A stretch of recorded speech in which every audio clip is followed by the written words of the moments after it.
Hello everyone. I'm sure by now you have seen key signatures, and you probably know that key signatures are one of the most important things to memorize in order to study any sort of music theory and to play any instrumental music.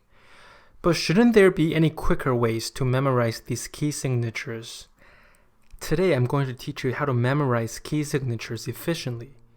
Now, most music teachers and schools will teach you something called the circle of fifth in order to memorize key signatures. Although this is extremely useful and even magical, it's not the fastest and shortest way to memorize key signature. But like I said, the usage of the circle of fifth is far beyond memorizing key signatures, and I highly recommend you to check out my videos on circle of fifth.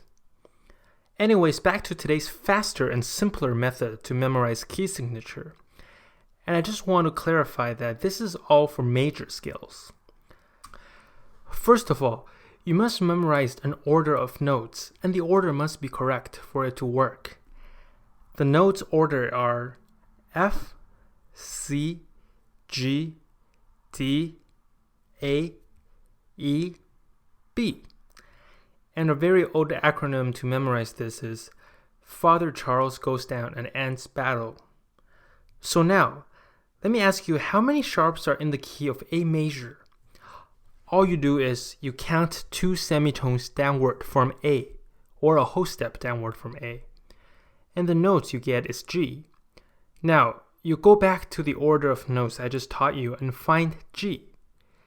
And the trick is, all of the notes before G, including G itself, are sharped in the key of A major.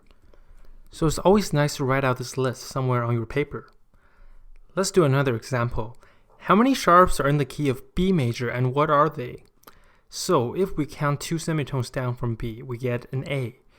And we go back to our list and we see that F, C, G, D, A are all sharped in the key of B major. Let's do something that's reversed. So here is a key signature. What key is it? So all you need to do is to count from left to right and find the last sharp. In this case is a D. And you count 2 semitones upward from this D and you get an E. So the key is in the key of E major. From this list, we can also conclude that the key with the most amount of sharps must be C sharp major. Why? Because if we use all the sharps, the last one must be B.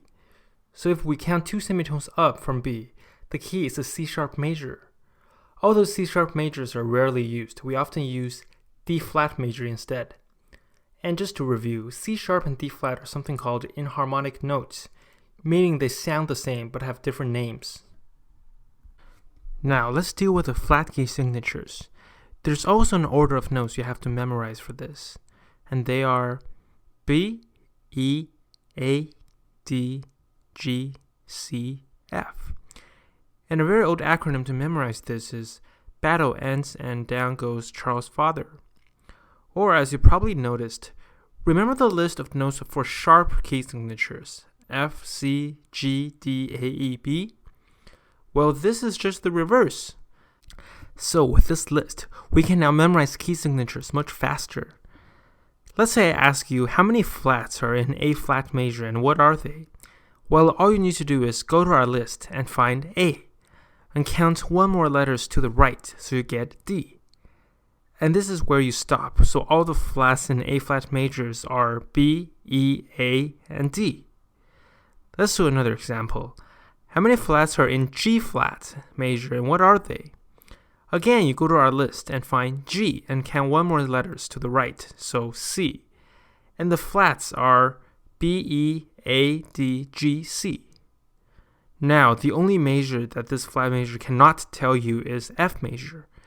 And in that case, only B is flat in F major. So just memorize this simple F major and you can use the trick for any other keys.